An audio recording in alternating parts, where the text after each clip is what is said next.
Simply explaining complex things you always wondered by the Everything Professor. How do mirrors work? Mirrors are basically reality photocopiers for light. You stand in front of one, and an instant clone is staring back at you. But how? Light bounces. That's it. When photons, tiny packets of light, hit something, they usually scatter in a million directions, like when you drop Skittles on the floor. Your shirt, your wall, your dog, all scatter light in a messy way so you just see colors. But a mirror? It's smooth, like really smooth, way smoother than your skin or your phone screen. So when light hits it, the photons bounce off at the exact same angle they came in. That's called specular reflection. Basically, light in, light out. Same order, just reversed. But why does it flip what you see, left and right, but not up and down? The truth is, it doesn't. Mirrors don't actually flip anything. Your brain just thinks they do. Here's what's really happening. When you raise your right hand, the mirror shows your right hand. It's still on the right side of your body. Nothing's moved. The only difference is now it's facing you. So your brain goes, wait, that looks backwards. The shiny surface? It's usually just a thin layer of aluminum or silver glued to glass. That's what causes the reflection. Without it, a mirror would just be a transparent piece of glass. What? That's shiny surface?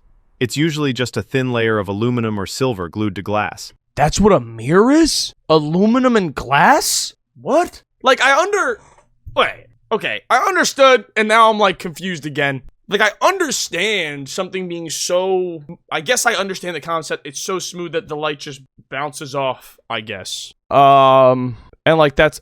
okay. For sure. I guess that's why, like, even things that aren't mirrors, if they're really smooth and clear, you can see reflections on them, right?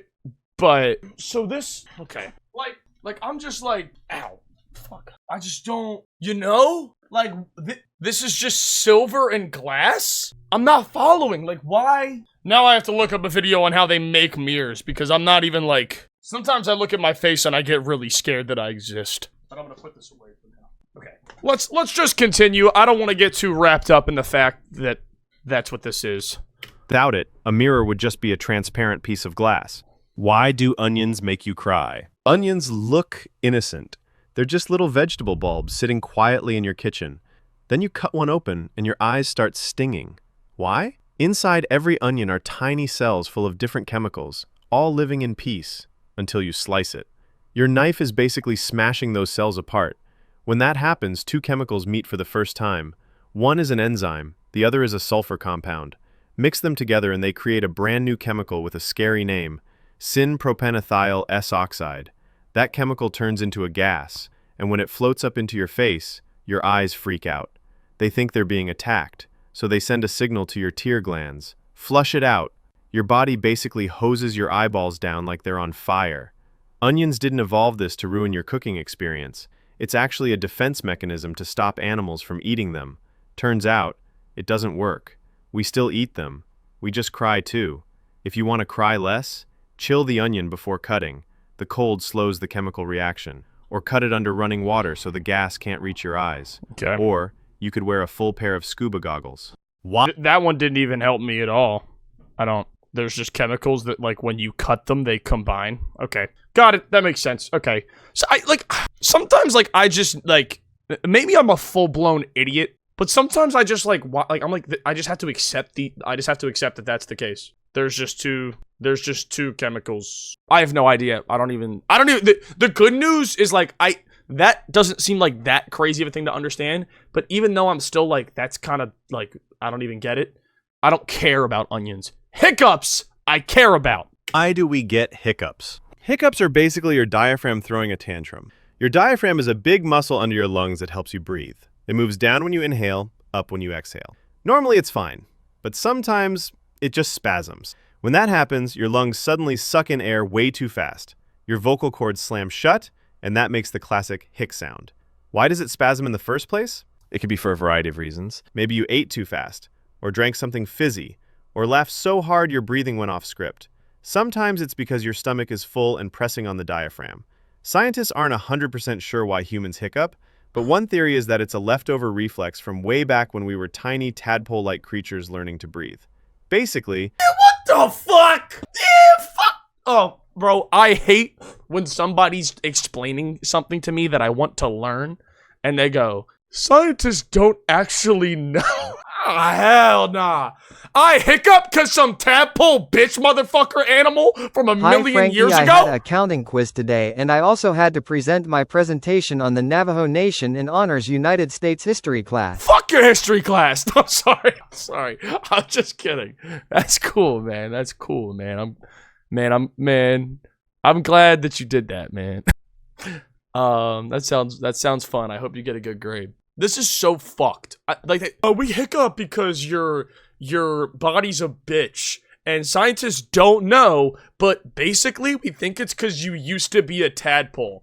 Awesome, man. Great. I'm so fucking enlightened. Your body's still carrying an ancient glitch. Most hiccups go away on their own, but that doesn't stop people from inventing wild cures.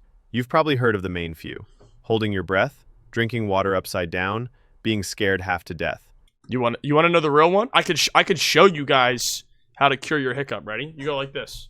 It's half. You do half scare, half hold your breath. But you have to you really have to believe it. Ready? So you just ready when I get a hiccup and I'm like, oh god, I got the hiccups. You go like this, and it'll go away. And it'll go away. That's how you hard reset your body. That's how you hard reset your body, bro. Do they work? They can. But maybe you just stopped hiccuping by chance and gave your friend all the credit. How do cats always land on their feet? If you drop a cat, I don't even care. Gently, of course. Unless something's gone very wrong, it's going to twist in midair and stick the landing like an Olympic gymnast. Which is so tough, by the way. It's my favorite thing about cats. They're so tough. No matter what, they fuck you, pussy. You're trying to hurt me. Fuck you, pussy. This isn't luck. It's called the righting reflex, and it's one of the coolest bits of animal engineering nature ever came up with. The righting reflex kicks in the instant a cat's brain realizes it's falling. Inside their inner ear is a special balance system, the vestibular apparatus, which works like the world's tiniest gyroscope. It constantly tracks which way is up, even when the cat is spinning. The second the cat senses it's upside down, a chain reaction begins. Step 1. The head turns. The cat locks its eyes on the ground, like a fighter pilot lining up a landing strip. Step 2. The front half of the body twists one way, the back half twists the other. Cats can do this because their spines are insanely flexible. They have more vertebrae than we do, and no stiff collarbone to get in the way. Fuck. Step 3. Once facing the right way, they spread out all 4 legs, arch their backs, and puff out slightly. This increases air resistance, slowing the fall, kind of like a tiny parachute, made of fluff. Cats are also surprisingly light for their size, which means they don't slam into the ground with as much force as a heavier animal. In fact, past a certain height, they actually have more time to adjust and slow their descent, which is why some cats have survived absurdly high falls. There's even a term. You mean to tell me cats got a built-in parachute? Oh, hell nah, bro. Sometimes I learn about animals and I'm like, this shit is so unfair. Like, yeah, we're the smart creature. We have language and society, and we have opposable thumbs so we can build and grab. But, like, dolphins can see what you ate for breakfast by clicking their tongue. Like, what the? Let me get some animal superpowers, bro. What the fuck? Let me get the dolphin click. Let me get the cat. That's true. That actually is true. I see you saying, huh? That is true. Dolphins' echolocation can see through your stomach lining to see what you ate. Dolphins mainly target prey that just recently ate. On average, they usually eat prey that just ate. And they know this because they know that the echolocation, they can see through your stomach. Why is my cam glitching? This guy is so dense. You're dense. For this, high-rise syndrome. Vets use it to describe cats that have fallen from apartment buildings and walked away with minimal injuries. The righting reflex starts developing in kittens at just a few weeks old, and by around 7 weeks, most have mastered it. It's instinct, not training. Your cat can't go to falling school. It's just born with the program installed. Why does your voice sound different in recordings? You know that moment when someone plays back a video? This, honestly, as I've done more and more stuff with my voice in it, I less and less feel this. Like, early on, definitely early in my life when I heard a video of myself talking, I was like, who the fuck is bro? What the fuck? That is not me. That's not what I fucking sound like. But now I think I've just done so many videos of myself and I've heard myself in recording so many times. I'm like, that's pretty much me. Voice sound different in recordings. You know that moment when someone plays back a video and you instantly think, who is that? Yeah, bad news. That's just you. Here's the deal. When you speak, you're hearing your voice in two completely different ways at the same time. First is the normal way. Sound waves travel out of your mouth, through the air, into your ear canal, vibrate your eardrum, and your brain goes, cool, that's me. Second is the secret way. Those sound vibrations also travel through the bones and tissues inside your head. This bone conduction adds a deep, rich bass layer to your voice, like your skull is running its own private subwoofer. That's the voice you're used to hearing every single day. The problem? A microphone doesn't live in your head. It can't hear that extra bass boost your skull gives you. It only picks up the air version of your voice, the thinner, higher-pitched, slightly more nasal version that other people hear all the time. When you play that back, your brain is confused. It's like listening to a song you've only ever heard. Damn. So the way I hear my voice all the time is bass boosted. That sucks. But I guess that explains why when I was little it was worse, because I had more of a nasally, high-pitched voice that I thought was deeper. But yeah, that's actually a good point. Like on the topic of this video, that might be the first one where I'm like, checks out. That makes sense. Your voice Whoa! Holy fuck! Give me a second. Reverberates through your skull. I can hear that. I can understand that. Hello, Mayfly. How are you? Through good headphones, but now it's blasting from a bad phone speaker. This is why your recorded voice feels so weird. It's not that the recording is wrong, it's that your brain's been lying to you your whole life. Your everyday voice has been sweetened by bone conduction, and without it, you feel exposed. The good news? Everyone else already knows this recording voice and they're fine with it. They're not hearing anything strange. You're just meeting the real public version of yourself for the first time. How does Bluetooth work? Okay, I'm going to be very clear here. It quite literally does not matter what this guy says in the next minute. It won't make sense to me. There's nothing this guy could write, speak, say, do. I don't give a fuck. Truly, I don't care. I'm hopeful. I'm hopeful, but I am against understanding Bluetooth. Bluetooth is basically short-range, invisible magic. Okay. Except it's actually just radio waves. No. It's the reason your headphones can talk to your phone and your phone can talk to your car. Here's what's happening. Bluetooth sends data using very low-power radio waves. What? And I'm lost. Boom. We just got on the road and I don't understand. Bluetooth sends data. Fun fact, Bluetooth was made by a Dutch guy. Only thing Dutch people have ever done. Just kidding. Okay. I'll try to grasp this. Car. Here's what's happening. Bluetooth sends data using very low-power radio waves. Instead of blasting across the city like FM radio, it stays in a tiny bubble, usually about 30 feet, so it doesn't drain your battery or annoy your neighbor's speaker. Both devices, say your phone and your earbuds, have tiny Bluetooth chips inside. These chips agree on a frequency, start sending signals back and forth, and there you go. They're paired. But here's the cool part. Bluetooth doesn't hog one channel. It uses frequency hopping, switching between 79 different channels hundreds of times per second. That means even if your Wi-Fi or someone else's Bluetooth is nearby, it can dodge the interference. Data, whether it's music, a phone call, or that photo you shouldn't have airdropped, gets chopped into tiny packets. Each packet jumps across these frequencies in a secret pattern only the two devices know. That's why some random person can't just tune in and listen to your playlist. The range and speed depend on the version of Bluetooth you're using. Newer ones go farther, faster, and use less power. But the core idea has been the same since... I don't know, bro. I thought I was about to pass out right there. I don't know. He had me. He was like, it's like a mini radio. And I was like, oh, okay. And then he was like, and the radios are speaking secret languages, and they stretch and they shrink and they... bro, fucking forget it.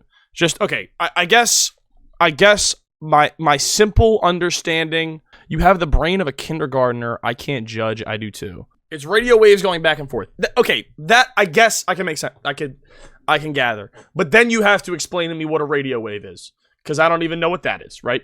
It's like understanding I need to understand the building blocks to understand the whole, and I'm still not there. But this is a good step in the right direction of me not being a dumb shit. Tiny bursts of radio waves hopping between channels, making two gadgets act like they've been best friends forever. Why does your brain ignore the second the? Read that again. You probably missed the second the.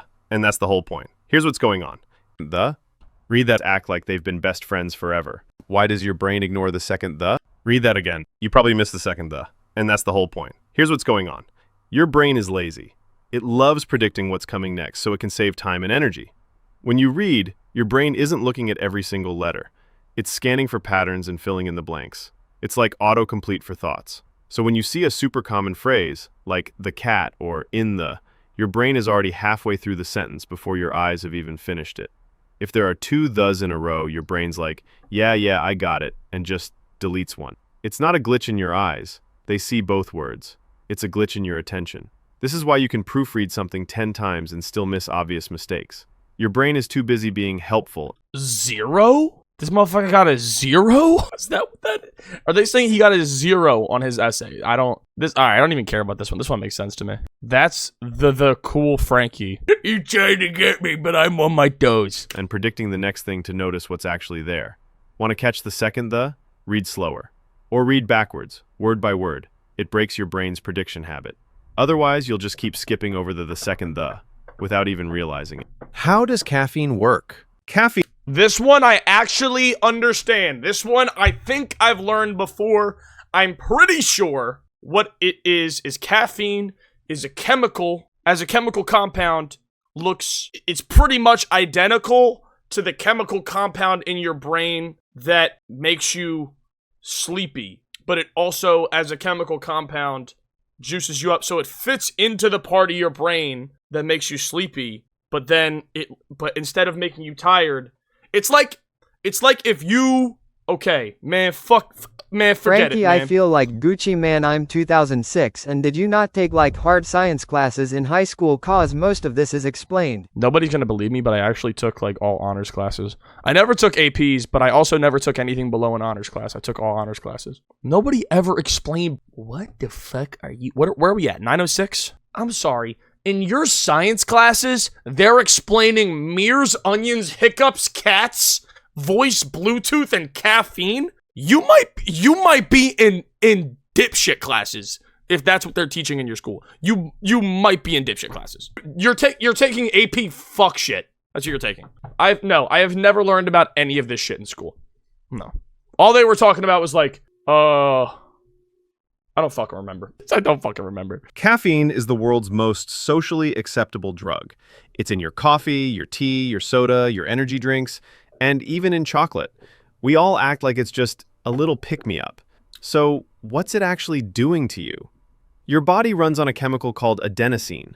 Throughout the day, adenosine builds up in your brain and makes you feel tired. It's like sand piling up in an hourglass.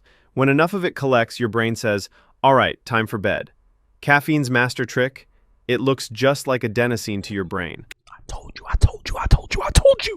So when you drink coffee, caffeine molecules rush in and start plugging themselves into the adenosine receptors, the little docking stations that normally make you feel sleepy. But caffeine doesn't activate them. It just blocks them. Your brain's basically trying to hit the tired button, and caffeine's sitting on it saying, nope, not today. With the sleep signals blocked, your brain's other chemicals go wild. Dopamine and adrenaline get a boost, your heart rate speeds up, and you feel more alert, focused, maybe even a little superhuman. The catch? Caffeine doesn't give you energy, it just hides your tiredness. When it wears off, all that adenosine comes flooding back at once, which is why people experience a crash. Your body also gets used to caffeine over time, so you need more for the same effect, which is how people build up crazy caffeine addictions. Why? That's me. They got me. Throw away the key, officer. And I don't give a fuck. Frankfurt peaked in high school? Dude, you have no idea. It's actually quite the opposite. I slumped. I hit rock bottom in high school. Dude, that's my biggest flex. Most people like, oh, I peaked in high school, bro. I hit rock bottom. That's unironically probably my best flex. Yeah, I hit rock bottom. Even you said Devin was a loser in high school. I don't think any of us were losers. Do you yawn? Yawning is which is how people build up crazy caffeine addictions. I actually think I know. Why do you yawn? I think I know this. Not really sure.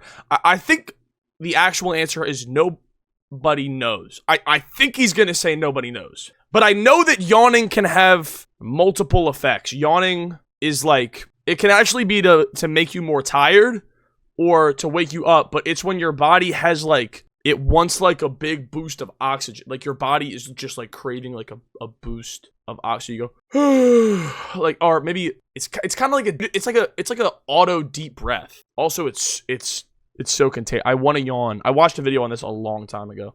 Yawning is something everyone does, but scientists still don't completely agree on why. Y'all think I'm dumb shit. Y'all think I'm genuinely dumb shit, but I actually know hella stuff, bro. I literally just said that, bro. I know hella stuff, twin. For decades, the most common explanation was oxygen, the idea that yawning helps bring more air into your lungs when you need it. It made sense at first. Take in a big breath, get a boost of oxygen, problem solved. But research has shown that yawning still happens even when your oxygen levels are perfectly fine, so the old theory doesn't quite hold up. Fuck. A newer idea focuses on brain temperature. Your brain works best within a very specific range, and when it gets too warm, it can slow down. I want to yawn so bad, but I can't. Help cool it down. When you yawn, you take in a deep breath of cooler air, stretch the muscles in your face, and increase blood flow in your head, all of which can help bring the temperature down slightly. This might be why yawning is more common in warm environments, or when you're tired and your brain has been active for a long time. There's also the contagious side of yawning. Seeing, hearing, or even reading about a yawn can make you do it too. This could be linked to empathy and social bonding. I don't know why. I'm focusing. I'm just watching their faces, and I just love these cartoons because they're just like, right there. I love it. I like these cartoons. A way for groups of animals, including humans, to sync up their states of alertness and rest. So while the exact reason isn't fully proven, the most likely explanation is that yawning is your brain's way of regulating itself, a built-in cooling and reset mechanism that just happens to spread from person to person. Comment if this section has made you a yawn, and I want you to think about yawning right now. Haha, good luck. How does Face ID know it's you? Face ID works a lot like your... This one I might be really mad at, because I'm not going to understand it. Face ID works a lot like your brain does when it sees a friend across the room, except it uses lasers, math, and way more precision. When you look at your phone, tiny sensors near the front camera project more than 30,000 invisible infrared dots onto your face. These dots create a 3D depth map, capturing every contour, the curve of your cheeks, the shape of your jaw, the height of your nose. It's not just a photo, it's a full mathematical model of your face. The infrared camera then takes a picture of those dots and the rest of your face in infrared light. This data is turned into a series of numbers, a unique face signature, and compared against the encrypted version stored inside your phone from when you first set up Face ID. If the two match closely enough, your phone unlocks. It's designed to work in different lighting, with hats, glasses, or even facial hair changes. That's because Face ID doesn't just rely on surface details, it measures the depth and relative positions of your features, which are harder to change. So when you glance at your phone and it just opens, it's not guessing. It's reading a complex 3D map of you in under a second, deciding with near-perfect accuracy whether it's really you, and allowing you to unlock your phone. How'd I touch you through the screen? Time him out for fucking, I don't know, 75 seconds. That one is so outrageous. Like, that one is just like, that one, like, I guess that's a fine explanation. I'm just like, the lasers measure the depth of my face? Okay, dude, what the fuck are you talking about? Like, what are you actually talking about? Lasers come on my face? What? No, I didn't agree to that. That was a good video, though. I don't know how much I understand. But take it one day at a time, I suppose. If I watch more videos like this, maybe I'll be smart one day.